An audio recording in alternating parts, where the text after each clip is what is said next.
I do love a good caramel latte, and finding a good caramel without any weird ingredients or food dyes was challenging, so I decided to make my own. I adjusted this recipe several times to perfect the ratios. This caramel is the right amount of sweet, salty, creamy goodness, and you'll see just how easy it is to make. Here are the ingredients. I'm using organic sugar, organic heavy whipping cream, butter, salt, and vanilla. That's it. To be more precise, this is 1 cup of organic sugar. I'm using a half and half ratio of organic cane sugar and organic brown sugar from Costco. The brown sugar is a little on the darker side. That's why I'm doing a half and half with the cane sugar, but you could easily just use 1 cup of light brown sugar and it would be perfect. I'm using a half cup of heavy whipping cream. You'll want to go ahead and set it out first, as well as a half stick of butter. That way these can both get up to room temp. Adding cold cream to molten sugar can splatter almost like water and oil, so you got to be careful. I'll be using 1 teaspoon of vanilla extract and 3/4 teaspoon of salt. If you're using unsalted butter, you could use a whole teaspoon of salt. This is all you need to make the best caramel you've ever had. This would make a great caramel sauce or syrup. All you have to do is add a little more water if you want it to be syrupy for coffee or something else. But the caramel sauce is great in coffee itself. It'll melt, or you can use it as a dessert topping. There is one ingredient that I left out, and it's just water. Depending on how dry your sugar is, you may end up adding 2 tablespoons or a little more of water to the sugar. I like to add water to the sugar because it helps it melt quicker. Plus, it makes the caramel a little easier to spoon. Now, the supplies you'll need is a good saucepan. I'm using a stainless steel saucepan that's pretty thick on the bottom, so it can help evenly distribute that heat a little better. Next, you'll need 1 whisk and also a wooden spoon. Now, all these ingredients are going to yield about 16 ounces of caramel, so you'll need something to put it in when it's done. For that, I'm using 2 8-ounce canning jars. First, I'll start by adding our sugar to the saucepan. Next, I'll add just enough water, a tablespoon at a time, so the sugar is completely saturated, but not overly soupy. You don't want it too dry or too wet. As you're melting it on high, you don't want it to thicken up too quick and turn into candy, and you may also not want it to be too runny. Next, I'm going to mix the sugar and water with a wooden spoon, and that'll give me an idea if I need to add more water or if the mixture is wet enough.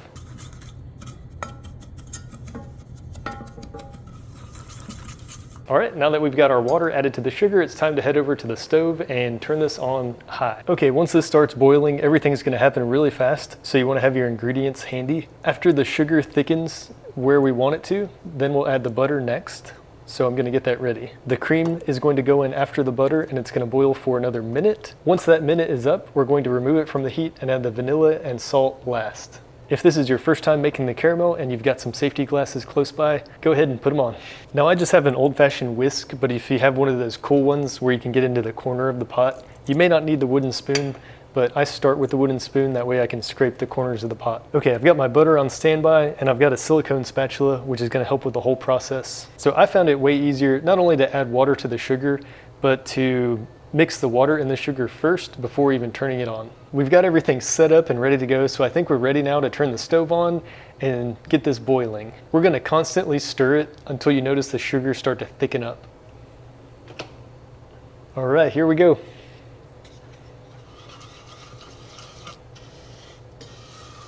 So once the sugar goes from a watery, sugary mixture to something like a thick syrup, then we'll add the butter.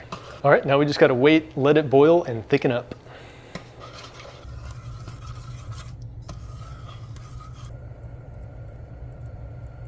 Okay, it's at a rapid boil, so things are gonna start happening really fast. Okay, right now it's boiling off all that excess water, which I'm okay with because it's taken its time, it's given us some time to work. We don't have to worry about it turning to candy so fast. Okay, it's just now starting to thicken up. A lot of that water has boiled out and it is getting a little thicker now. One other thing you can do is push the spoon against the bottom. You shouldn't feel any more sugar granules crunching away. It should all be melted into a nice, thick, syrupy, gooey sugar syrup.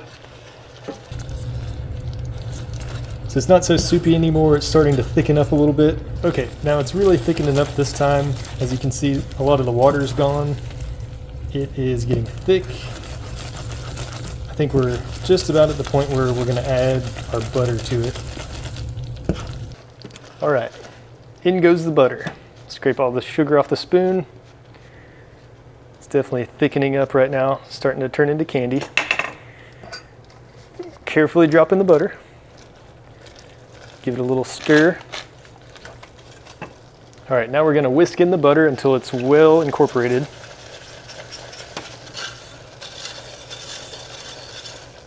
Pick it up off the heat a little bit because it's pretty hot. Once the butter is fully incorporated, then we're gonna add our cream slowly. Slowly start to add the cream.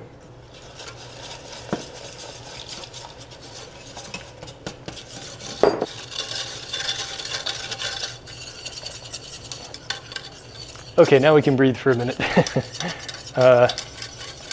Once the cream is fully incorporated, we'll let it boil for 1 minute before removing it from heat and adding the vanilla and salt. All right, now I'll slowly whisk while it's boiling for about a minute.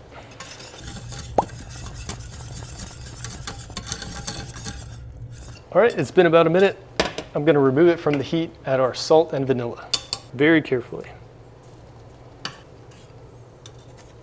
Give that a good whisk, and then it's ready for our jars.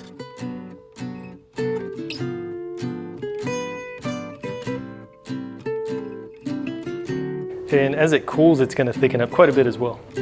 Well, that's it. I hope you agree how easy and simple making your own caramel sauce can be. And it's got really simple ingredients, none of that weird stuff. If you enjoyed this video, please give it a like, consider subscribing, and let me know down below if you decide to make this caramel yourself and how it turned out.